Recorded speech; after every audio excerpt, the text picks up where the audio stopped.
name is Akaya, my pronouns are she, her, and I'm a part of the Studio Museum in Harlem's Teen Leadership Council. For this episode of Teen Talks, we are focusing on fashion. We have the privilege of speaking with Souleo. Souleo is an independent curator for events, exhibitions, and cultural programs. He has collaborated with noteworthy institutions and brands, including the New York Public Library, Schonsberg Center for Research in Black Culture, Columbia University, Barnard College, Museum of Art and Design, and Nordstrom. Souleo's work has been widely covered in outlets including the Association Press, New York Times, and the New York. Hi, Souleo. So Hey. my name is Leanne, by she, her pronouns. And yeah, we're really excited to have you here because fashion is a very prominent aspect of our culture, of culture and self-expression like all over the world. And we're all really inspired by the work you do. So I feel like self-expression in fashion is super relevant right now, and especially with young adults. And like as a teenager, I feel like personal style is one of the ways that I can express myself the most in my daily life. So I want to know, what does fashion mean to you personally? Well, first, thank you both and the Studio Museum and Harlem family for having me here. Fashion, it means so much to me. And just, I think you hit the nail on the head when you said about expression. It's how we express ourselves, whatever we're feeling. It's freedom, it's part of our identity, and it's also a historical marker. You can look at different periods, and through the fashion of those periods, they tell a story about that time. So, I love the fact that we can tell stories through our clothing, whether intentionally or not.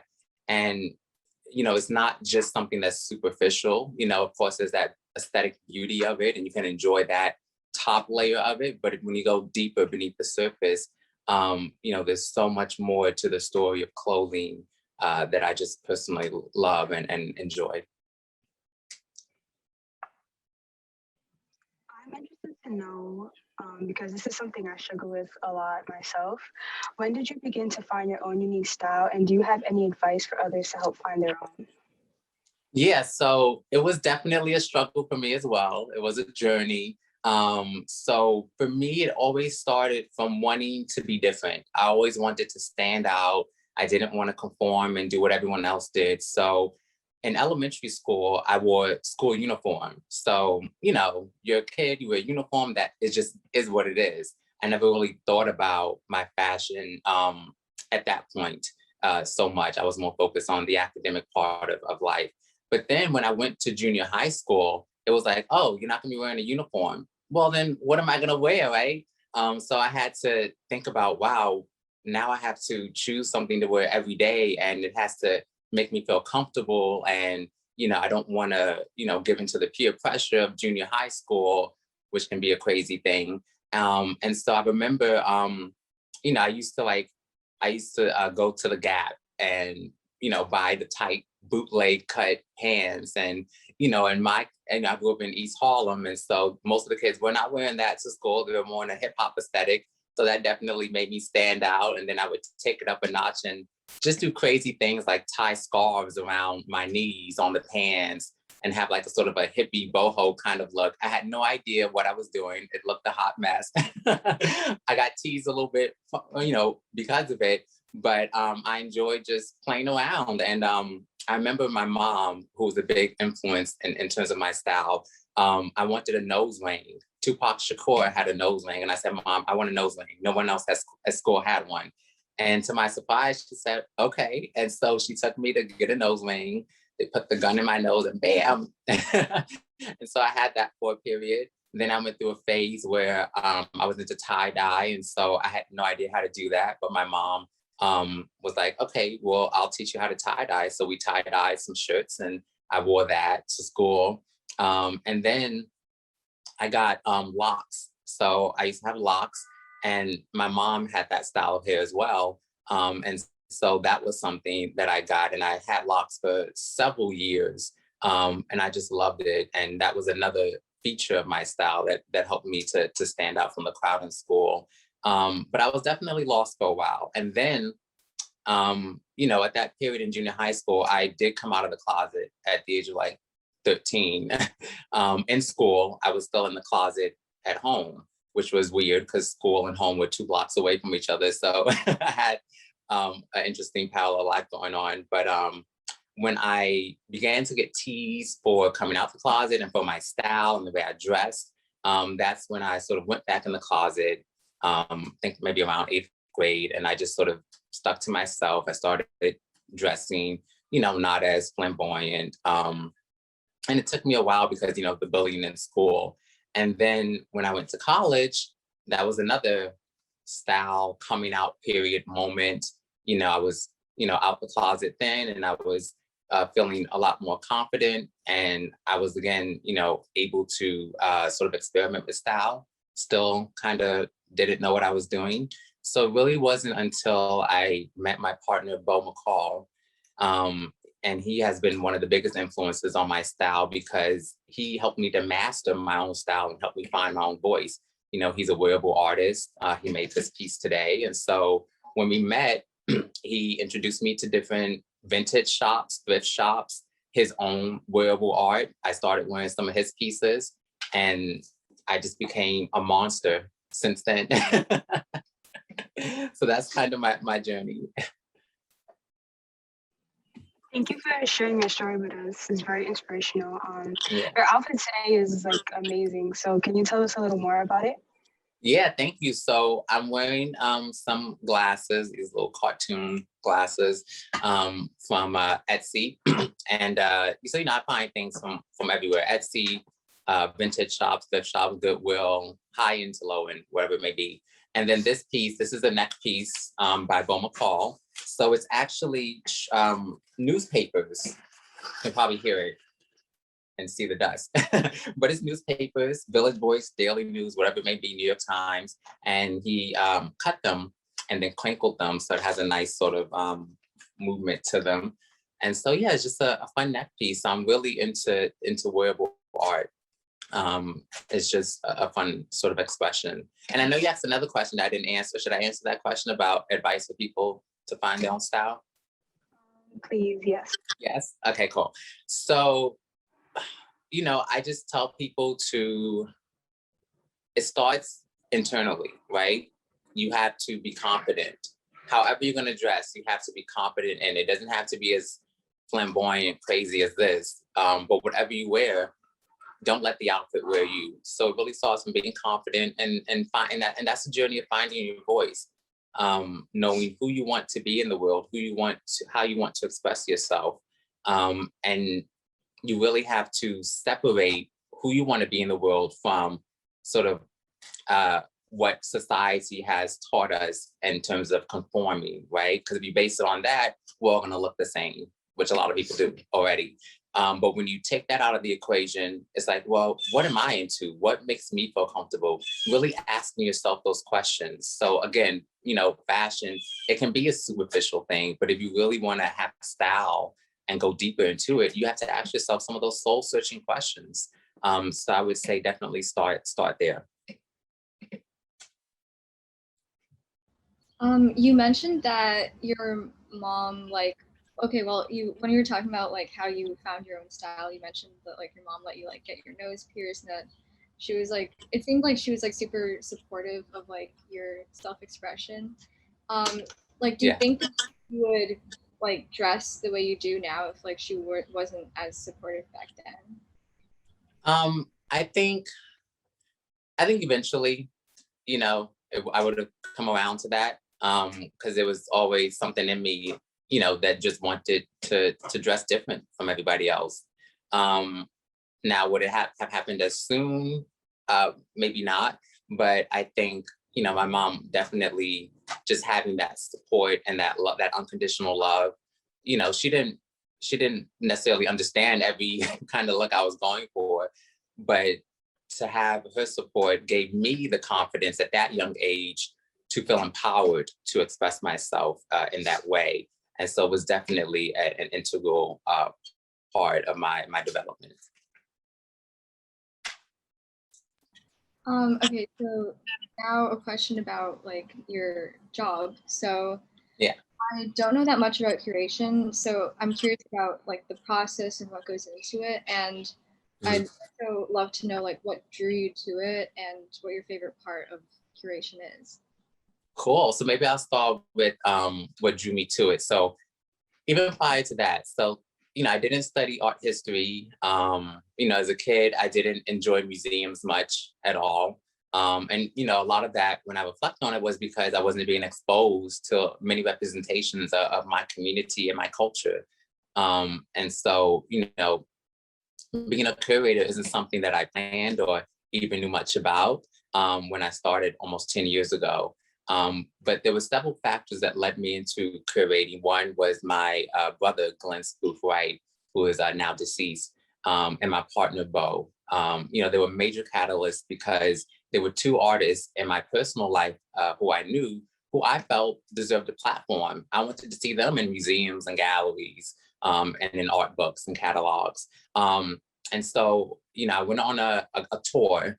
It was a gallery tour with Jacqueline Orange's Art for Harlem. And we met Lisa Hayes of Stryver's Gardens Gallery. And, it was a beautiful tour. And at the end of the tour, I told Lisa, I was like, you know what? I want to do this. I want to put together a show. And, she didn't know me from anything. And she was like, okay, well, get me an idea and we'll see what happens. And so from there, I came up with the idea of Emerge, which was my first exhibition. It was a series of 2 shows that I co-curated with Lisa Hayes in 2012 and 2013. And it was really designed to showcase emerging artists, emerging talent. And we had an anchor for each show. Danny Simmons for the first one and Melvin Van Peebles was the anchor for the second one. And the bulk of the show was just emerging artists, right? And we did this in Harlem at a time when, a lot of major galleries that are here now, they weren't there at that time. So it was really an interesting time to start, putting together art shows. And so we didn't have a storefront. We used Stryver's Gardens Gallery, which is the foyer of a condominium designed by the famous architect, J. Max Bond, who also designed the Schomburg Center. And so this was, our way of forming a sense of community and support for local artists. And one of the ways we also did that was through the programming. We made sure that we were able to connect the artists with some major curators and collectors, and we did guided tours, all in the means of creating additional exposure and opportunities. So that's sort of how I, came into curating. And I'm trying to remember the other part of your question. What's your favorite part of the process? Yeah, my favorite part of the process. For me, it's many different things. I think at the heart of it, it's storytelling. I studied English at Brown University, so that's what my bachelor's degree is in. And so I've always loved stories. I'm a writer at heart. That's my first passion. And so putting together an exhibition, you're creating a narrative. You're coming up with a theme. You're finding artworks that fit that theme and that expand the theme. And you're writing, wall text. And so I just love putting all those elements together and then seeing how they impact people, how it moves them. And so, I love it all. There's the research component of it, going to studio visits, going to different archival libraries. I enjoy that part as well. I also love, being able to travel the show. I've been fortunate to have a show that has traveled. I Found God in Myself, celebrating Ntozake Shange's For Colored Girls. And that's traveled to several cities and institutions that, I probably wouldn't have been able to get to without that show. So I just think that's wonderful. And reaching audiences and building community is so wonderful. Just seeing people come out and enjoying the art, being moved, sometimes even to tears by the work, So yeah, and helping artists to amplify their voices and their legacy. So really A to Z, I love all aspects of it. Outside of actually doing any physical labor in terms of hanging art. I stay away from that part. You just spoke on when you spoke about how you got into curating. It seemed like you kind of just went for your dreams. You didn't even think twice. You just went for your passion. I I did wanted to think ask twice. you. Oh, you did it? Oh, okay. Twice, 4 times, but that's the point, right? Even when you have that little voice in your head that says, oh, I'm not sure I can do it. Who am I? I don't have a degree in art history. That voice was in my head, but I said, you know what? Mind over matter, let me just go for it and do it, right? So I don't want people to get the impression that, oh, that voice never existed or it never exists. Sometimes it's still there, but you have to give more emphasis on the part of you that is positive and that says, you know what, I'm going to give this a shot, right? We've seen your amazing fashion exhibits, those that you have curated and programmed. Can you talk about the process and styling of creating the styling Black expression, rebellion, and joy through fashion presented by the Long Gallery, Harlem, and Nostrum? Yeah, so that's one of my favorite shows I put together was this show, and it we had 6 weeks to put it together. So Lewis Long of Long Gallery Harlem graciously invited me to curate the project, and we had 6 weeks. It was during the pandemic last year, before we had a vaccine, right? There was all this civil unrest going on, following the murder of George Floyd.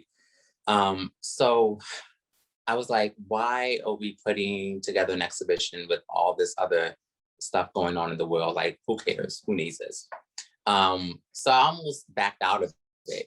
But then I was thinking about history and thinking about different moments in time, the civil rights movement, the Black arts movement, the Harlem Renaissance. And I said, you know what? People were still creating during those times. They were still putting on art shows, still making sure that they could express themselves. And I was like, you know what? There is value in this. It helps to document what's going on. It helps it helps support artists financially, spiritually, artistically.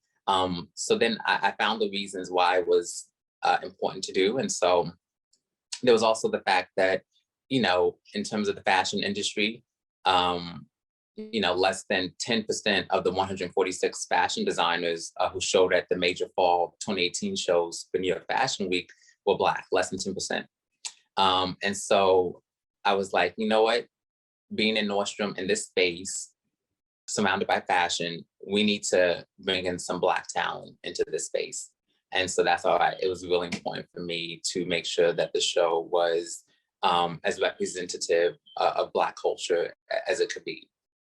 And so once I became clear on all that, it was a matter of, just finding the artists. Fortunately, I've worked with several artists in the past, have long-standing relationships with them and invited them, and also invited some new folks. So I wanted to organize the exhibition across those different themes. So of expression, rebellion, and joy.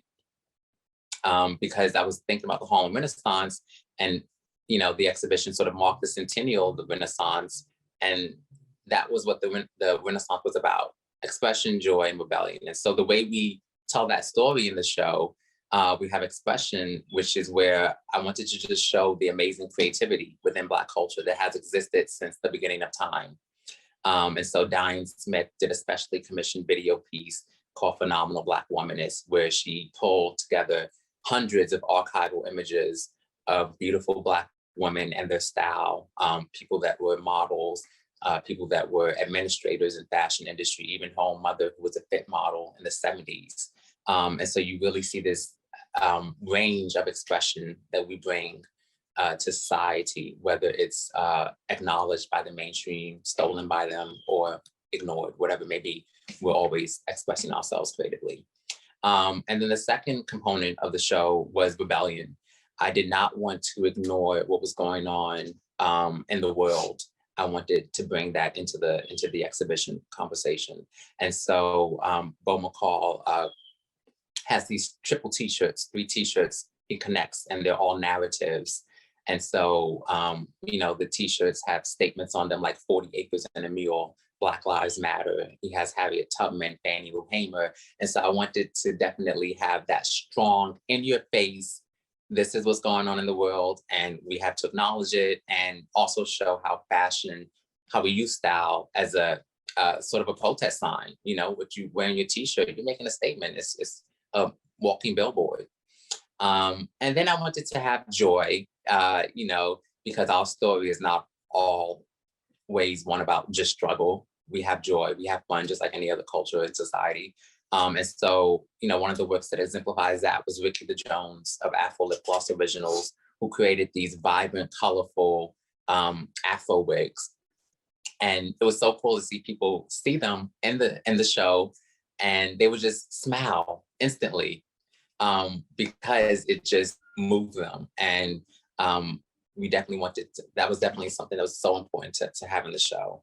And so, you know, just wanting the audience to be educated and uplifted and moved and have a sense of pride, and giving a platform to, you know, under-recognized talent who deserves to be in Nordstrom and on all the runways in the world.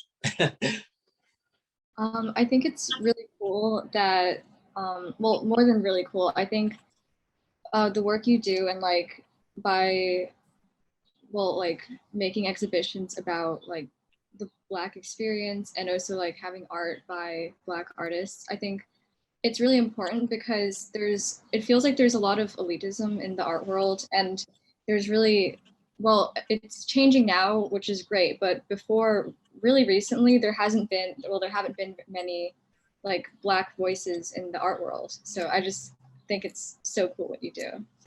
Thank you. And, you know, yeah, and that's why even now, you know, I love working with institutions, but I do recognize, like you said, that history of exclusion. And, you know, now there's a wave, and there was a wave, you know, even in the 70s, 60s, I believe, where, you know, where institutions are trying to be more conscious, and now there's another wave. I just hope, you know, they don't become complacent, and that it becomes something that, you know, becomes normalized, you know. But again, coming from an outside perspective, I was going to make my way with or without, you know, the big name attached to it. That's, you know, so again, you have to create your own lane and your own voice. Yeah, and so we've also seen the Durag Assembly exhibition at the Museum of Art and Design. And yeah. So since you're the one behind the programming of it, could you share about what that was like? Yeah, well, that was really cool because the artist, Anthony Olabumi Akambola, he was also in the styling exhibition. And I saw his work right before, a couple days before the world shut down during the pandemic. He had an opening at the Mad Museum. And so I saw his work. I was like, I love it. I want you in a show one day. I don't know when that will be. And so, you know, months later, and then a year later, I get invited by the Mad Museum team to guest curate a public program for his exhibition.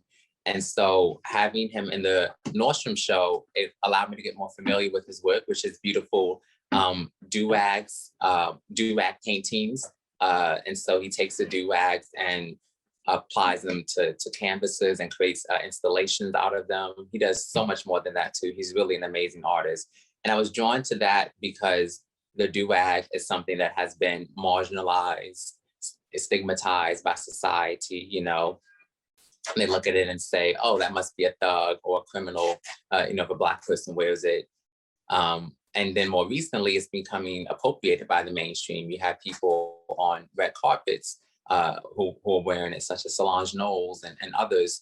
And then when you think about historically, you know, within Black culture and any culture really, you know, but particularly for us, the head crowning such an important sacred space, and how we protect it, how we cover it, how we use materials to style it, is really a historical commentary.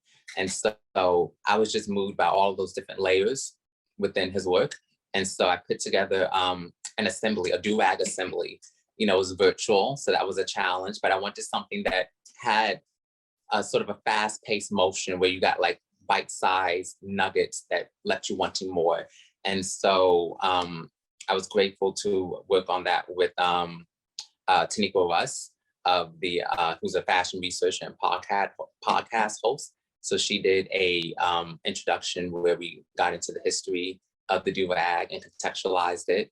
Then we had the creators behind L'Enchanteur, who also discussed their creative practice in working with the do-rag and its cultural relevance. We had Ashaya Ajani, who was a spoken word poet, and she performed a poem called Durag. And we also had Ezine Ukoa, a multimedia journalist, and we did a fun countdown of the top 5 hashtag Durag History Week moments, which is, was a hashtag that trended for several years with people celebrating the Durag. So we looked back at that and had people vote on it. And we closed with a conversation with Anthony and a special Durag themed DJ set by DJ Devoid. So I just wanted to look at, for me, I'm very multidisciplinary in that sense. I like to look at a subject matter from all different perspectives. So it has a lot of different entry points, from the poetry to the music, and so I wanted to look at what does the Durag mean in all of these creative practices. And so that was really a fun show, a fun project to put together. So all of the work is very inspirational and seems very carefully thought out, down to the T. Everything is just so amazing. How do you stay so inspired? And have you ever been uninspired? And how did you get that inspiration back? How do I stay inspired? And was that okay? I stay inspired. It takes a lot, right? You got to surround yourself with the right people. So, I live with an artist, Bo McCall, and so, he's my partner. And so we're always bouncing ideas off of each other. So that helps to feed me. Even walking, riding my bike, I love to bike ride. So being out in nature inspires me. There's really so much inspiration when you take the time, is really all around you, from watching a movie to reading. I love to read. So all those things inspire me. And so whenever I feel like I'm not that inspired, I just go back to those sources, go back to what I enjoy, and the joy, is still there, which is great. So yeah. Oh, and just as a closing question. Sorry. Go, yeah. Oh yeah. So, who are your favorite authors? Because I don't know. I'm looking for some more stuff to read over the summer. Oh yeah. So I love, I read a little bit of everything. I just finished reading Dolly Parton's one of her memoirs. So, and right before that, I was reading a book about the stock market crash. So, I'm all over the place with my reading choices, but some of the authors who really inspired me growing up and inspired me to want to be a writer at a certain point, Toni Morrison, James Baldwin, the greats. And, I love Chinua Achebe. There's so many people, Isabella Linde, and just everything. But lately I've been really into memoirs, reading about people's personal life stories and their journeys, because it helps to give my life sort of perspective. We're all on our individual journeys, but learning from someone else's mistakes and seeing them go through ups and downs is really inspiring. Okay, just as a closing question, and this is a question I think that many people can relate to. What do you describe your style as personally?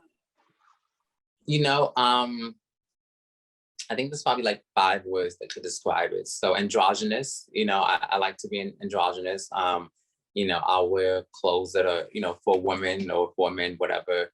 And I just like to mix them together and, just sort of challenge that kind of status quo. Free, I like to feel free in my clothes. Fun, I always love color. And sequins, I love that. So all that is fun to me. I think creative.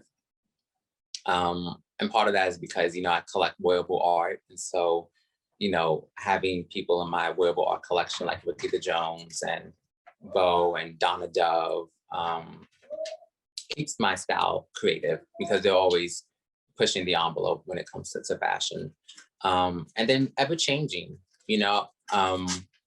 I've noticed that my style has evolved, and even in the current phase where I feel like I found my voice, it's still evolving, right?